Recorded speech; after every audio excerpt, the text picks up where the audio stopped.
Hello students, मैंने इसकी first video में जो क्लास 8th का चैप्टर 8 माँ कहे एक कहानी आप लोगों को समझाया था।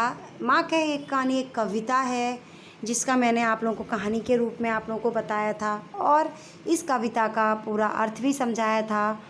अब मैं आप लोगों के लिए इस चैप्टर का शब्दार्थ, अभ्यास और स्वाध्याय बताने जा रही हूँ। आप लोग ध्यान से सुनिए, ओके। तो शब्दार्थ में जो शब्द दिए गए हैं उनका मतलब होता है अर्थ। सुरभि मीन्स होता है सुगंध, झलमल, चमक। सर मीन्स होता है तीर, पक्ष यानी पंख। आखेटक मीन्स होता है शिकारी, आहत मीन्स चोट खाया हुआ। तो यहाँ पर अभ्यास दिया गया है। अभ्यास में क्वेश्चन नंबर 1 दिया गया है, निम्नलिखित प्रश्नों के उत्तर दीजिए। तो इसमें क्या है, 1 वर्ड आंसर्स भी हैं, 2 एंड 3 वर्ड्स सेंटेंस आंसर्स भी हैं। तो आप लोग को क्या करना है, जिस तरह से आपको मैं बता रही हूँ उस तरह से आप लोग इसके आंसर्स लिख दीजिए, ओके। जिसमें नंबर 1 है, राहुल के पिताजी कहाँ भ्रमण कर रहे थे और कब। तो मैंने आप लोगों को पहले बताया था कि राहुल के पिताजी बड़े सवेरे बगीचे में भ्रमण कर रहे थे, ओके। सेकंड वाला है, आखेटक ने राहुल के पिताजी से क्या मांगा। आखेटक ने राहुल के पिताजी से अपना शिकार जो हंस था वह मांगा, ओके। क्वेश्चन नंबर 3 है, उपवन की शोभा कैसी थी। तो उपवन में तरह तरह के रंगों वाले फूल खिले हुए थे और उन फूलों पर ओस की बूंदें चमक रही थीं। हवा के हल्के हल्के झोंके आ रहे थे और उन झोंकों से बूंदें क्या कर रही थीं, एक दूसरे से मिलती थी और उसकी लहर उत्पन्न, ऐसे लगता था जैसे कि लहर आ रही हो। और फूलों की सुगंध पूरे बगीचे में फैली हुई थी, ठीक है। नंबर 4 है, माँ से कहानी सुनकर पुत्र ने क्या निर्णय किया। माँ से कहानी सुनकर पुत्र ने निर्णय किया, उसने कहा यदि कोई किसी निर्दोष को मारे तो दूसरा से क्यों नहीं बचाएगा। न्याय में दया की भावना होनी चाहिए। यदि बचाने वाला क्या होता है, हमेशा क्या होता है, बचाने वाला मारने वाले से बड़ा होता है, ठीक है। नंबर 5, प्रस्तुत कथा काव्य का सार लिखिए। तो ये प्रस्तुत कथा काव्य का सार जो मैंने आप लोगों को कहानी बताई थी उस तरह से आपको वही कहानी इसमें लिखना है, ओके। नंबर 2, क्वेश्चन नंबर 2 है, रेखांकित शब्दों के वचन बदलकर वाक्यों को दोबारा लिखिए। तो यहाँ पर आप लोगों को क्या करना है, एक वचन का बहुवचन में करना है और बहुवचन हो तो उसको एक वचन में चेंज कर देना है, ठीक है। तो इसमें फर्स्ट है, लड़की ने नई सलवार पहनी है। तो इसमें आंसर क्या होगा, लड़कियों ने नई सलवारें पहनी हैं। क्या किया है, लड़कियों ने नई सलवारें पहनी हैं। फर्स्ट का हो गया। सेकंड है, अध्यापक ने छात्र को कहानी सुनाई। तो इसका आंसर होगा, अध्यापकों ने छात्रों को कहानियाँ सुनाई। तो अध्यापक की जगह क्या होगा, अध्यापकों, और छात्र की जगह क्या होगा, छात्रों, और कहानी की जगह क्या होगा, कहानियाँ। तो जहाँ जहाँ पर अंडरलाइन की गई है वही हमें उसी को चेंज करना है, ओके, उसको बहुवचन में लिखना है। 3 नंबर है, प्रधानमंत्री ने अपने मंत्री से देश की समस्या पर बातचीत की। तो इसमें मंत्री का क्या होगा, मंत्रियों से, और समस्या यानी समस्या का क्या होगा, समस्याओं। तो इसमें हम कैसे चेंज करेंगे, इसको आप लोग को क्या करना है, चेंज करके फिर से लिखना है। तो इसको होगा, प्रधानमंत्री ने अपने मंत्रियों से देश की समस्याओं पर बातचीत की, ओके। एंड नंबर 4 है, इस पत्रिका में जो कविता छपी है वह बहुत रोमांचक है, ठीक है। तो इसमें इसकी जगह क्या आएगा, इन, इसकी जगह क्या हो जाएगा, इन, और पत्रिका का हो जाएगा पत्रिकाओं। इन पत्रिकाओं में जो कविताएं छपी हैं वे बहुत मनोरंजक हैं। ओके।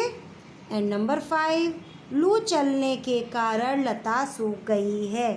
तो इसका हम लिखेंगे आंसर, लू चलने के कारण लताएं सूख गई हैं। ओके। अब हमारा स्वाध्याय आता है। स्वाध्याय में नंबर 1 दिया गया है। क्वेश्चन नंबर 1 है, काव्य पंक्तियों का भावार्थ अपने शब्दों में लिखिए। तो मैंने आप लोगों को इसका कविता का जो पंक्तियां हैं उसका मैंने भावार्थ समझाया था। तो जो मैंने अर्थ इसका समझाया था वही आप फिर से सुनिए और उसको लिख लीजिए। ओके। ये 1 और 2 इसमें 2 पंक्तियां दी गई हैं। ओके। एंड क्वेश्चन नंबर 2 है, चित्र के आधार पर अपूर्ण काव्य को पूर्ण कीजिए। तो चित्र में एक कविता दी गई है, तो उस कविता की 2 लाइनें दी गई हैं, हमें क्या करना है, उसको पूरा करना है। तो मैं आप लोगों को वो सुनाती हूँ अभी। ठीक है। माँ मुझको भी पौधा दे दो, मैं भी वृक्ष लगाऊंगा। ठीक है। तो इसकी पूरी कहानी करती हूँ मैं, आप लोगों को स्टार्टिंग से बताती हूँ। माँ मुझको भी पौधा दे दो, मैं भी वृक्ष लगाऊंगा, रोज उसे दूंगा मैं पानी, बता गई है जैसी नानी। जब वह पौधा पेड़ बनेगा कितना सुंदर हमें लगेगा, वायु प्रदूषण फैल रहा जो उसको मार भगाऊंगा, माँ मुझको भी पौधा दे दो। ओके। इस तरह से मेरी कविता सुनकर आप लोग इसको अपनी नोटबुक के अंदर फिल करना। ओके। एंड क्वेश्चन नंबर 3 है, इसमें बताया गया है, एक दिन अकबर ने बीरबल से पूछा, बीरबल दुनिया में सबसे अधिक शक्तिशाली कौन है। बीरबल ने क्या कहा होगा, यह सोचकर कहानी को आगे बढ़ाइए। तो एक दिन अकबर ने, मैं आपको कहानी सुनाती हूँ, ध्यान से सुनिए। एक दिन अकबर ने बीरबल से पूछा, बीरबल दुनिया में सबसे अधिक शक्तिशाली कौन है। बीरबल ने कहा, जहाँपना दुनिया में सबसे अधिक शक्तिशाली सूरज है। बादशाह ने पूछा, कैसे। तब बीरबल ने बादशाह को कहानी सुनाई। बीरबल ने कहानी सुनाई, एक बार हवा, पानी और सूरज में बहस छिड़ गई। तीनों स्वयं को सबसे अधिक शक्तिशाली बता रहे थे। एक देवदूत ने, जो देवों का दूत होता है, उसने उन तीनों की बातें सुनी। उसने कहा, उसने कौन, देवदूत ने कहा, देखो एक यात्री कोट पहने जा रहा है। तो उन्होंने कहा, एक यात्री सड़क पर कोट पहने जा रहा है रास्ते पर, तो जो उसका कोट निकलवा दे वही सबसे अधिक शक्तिशाली होगा। देवदूत ने कहा, एक यात्री सड़क पर यानी रास्ते पर कोट पहनकर जा रहा है, यदि आप तीनों में से, कौन कौन तीनों, हवा, पानी और सूरज, तीनों में से जो उसका यात्री का कोट उतरवा देगा वही सबसे अधिक शक्तिशाली होगा। ठीक है। सबसे पहले हवा आगे बढ़ी और तेज़ी से चलने लगी। उसने तूफान का रूप ले लिया। यात्री को कोट फड़फड़ाने लगा। यात्री का कोट कैसा लगा, एकदम उड़ने सा लगा। तो उसने क्या किया, अपने हाथ से उसको कोट को कसकर पकड़ लिया। ठीक है। आखिर हवा ने हार मान ली, क्योंकि यात्री ने तो कोट उतारा नहीं, उसको उसने कसकर और पकड़ और लिया। ठीक है। अब पानी की बारी आई। पानी ने अपनी ताकत दिखानी शुरू की। जोर से बारिश होने लगी। यात्री पूरी तरह भीग गया, पर उसने कोट नहीं निकाला, क्योंकि कोट निकालता तो उसको सर्दी लगने लगती।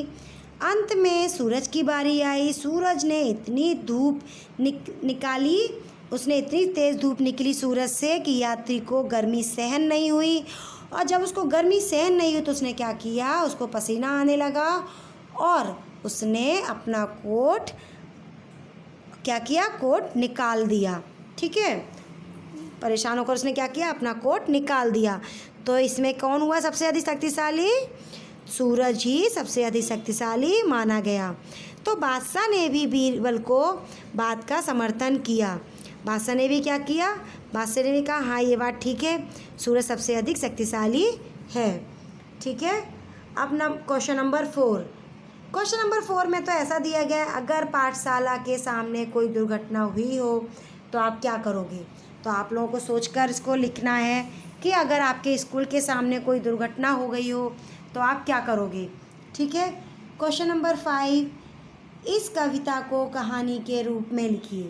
तो इस कविता को जैसे मैंने बताया था, इस कविता का सार लिखिए, मीन्स इस कविता के बारे में लिखिए। तो आपको क्या करना है, इस कविता को कहानी के रूप में लिखना है, जिस तरह से मैंने आप लोगों को ये कहानी बताई थी। अब हम भाषा सज्जता पर आते हैं। भाषा सज्जता में क्रिया और काल दिए गए। क्रिया मीन्स क्या होता है, क्रिया मीन्स होता है वर्ब, और काल मीन्स क्या होता है, टेंस।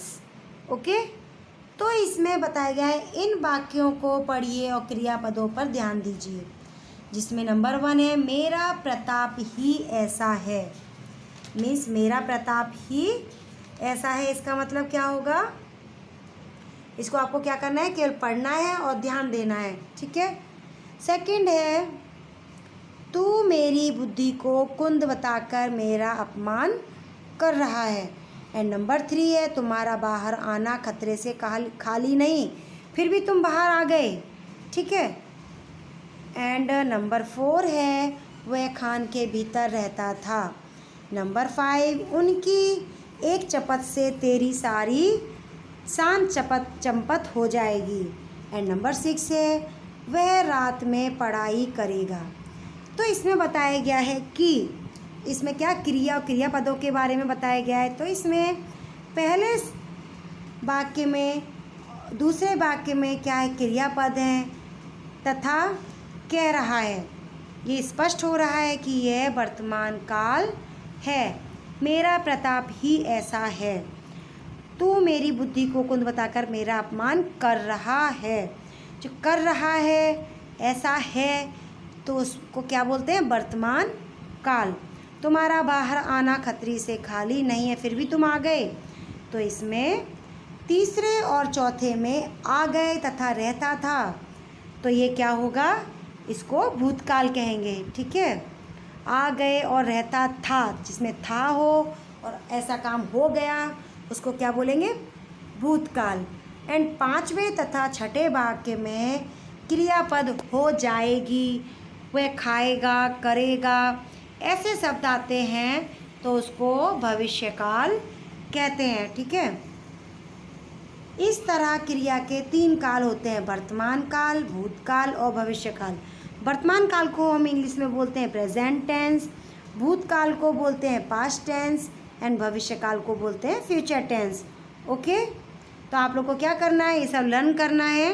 ठीक है। और यहाँ पर कुछ आपको याद करने जैसा दिया गया है, आपको इसको देखकर नोटबुक में लिखना है और याद भी करना है, जैसे जिसमें है, हैं, हो, हूँ।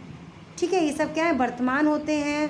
आ, ए, ई, था, थे, थी, ये सब क्या होते हैं, भूतकाल होते हैं।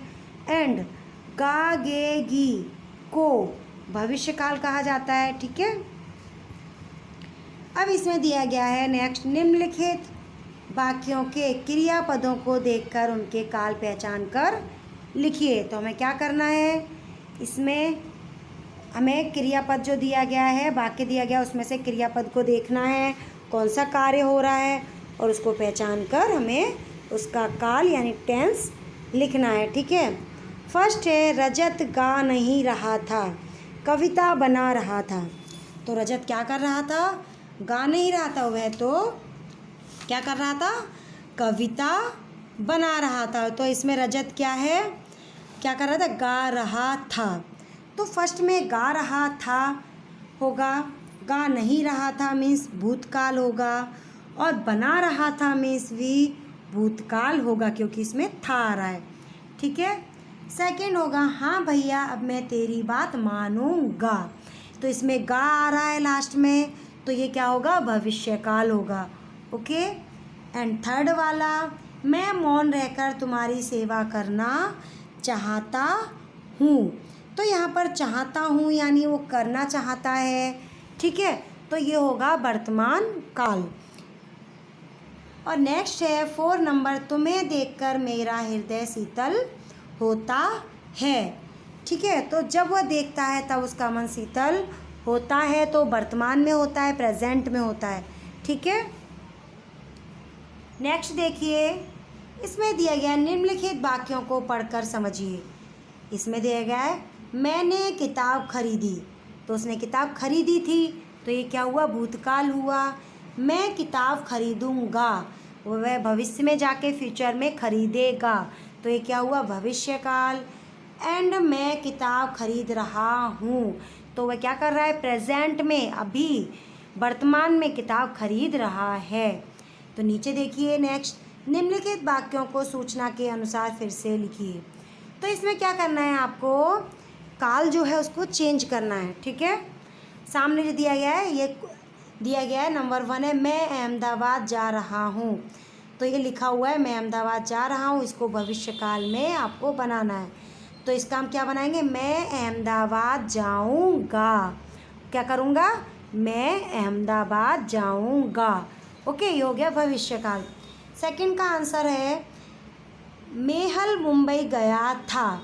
तो इसमें था आया है, मीन्स ये भूतकाल है, तो भूतकाल को हम वर्तमान में चेंज करेंगे। तो इसमें हम करेंगे मेहुल मुंबई जा रहा है, गया नहीं था, वह वर्तमान में प्रेजेंट में जा रहा है। ओके। एंड थर्ड नंबर है गीता आइसक्रीम खाएगी। गीता ने अभी आइसक्रीम खाई नहीं है, वह आइसक्रीम खाएगी, तो इसको भूतकाल में चेंज करना है। तो भूतकाल में हम चेंज करेंगे, तो हम बोलेंगे गीता ने आइसक्रीम खाई थी। ओके, या फिर हम केवल क्या करेंगे, गीता ने आइसक्रीम खाई।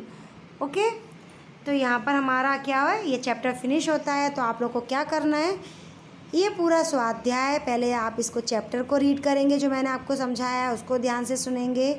उसके बाद आपको ये स्वाध्याय अपने नोटबुक के अंदर फिल करना है। आप लोगों को एक बार फिर से रिवाइज़ करा दूँ कि आप लोगों को एवरी चैप्टर का, हर एक चैप्टर का, चैप्टर 1 से लेके अभी मैं चैप्टर 8 तक रीड करा दिया है, तो 1 से लेके चैप्टर 8 तक आप लोगों को पूरा स्वाध्याय अपनी नोटबुक के अंदर आंसर के साथ फिल करना है। Okay, thank you.